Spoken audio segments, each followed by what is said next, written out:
তারেক রহমানের আগমন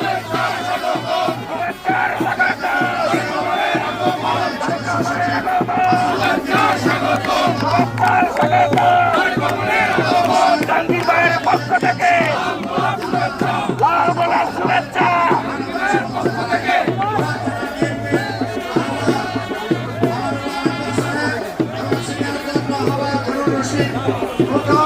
এবং জহিরুল ইসলাম সহ যারা উপস্থিত হয়েছেন অভিনন্দন এবং শুভেচ্ছা জানাই।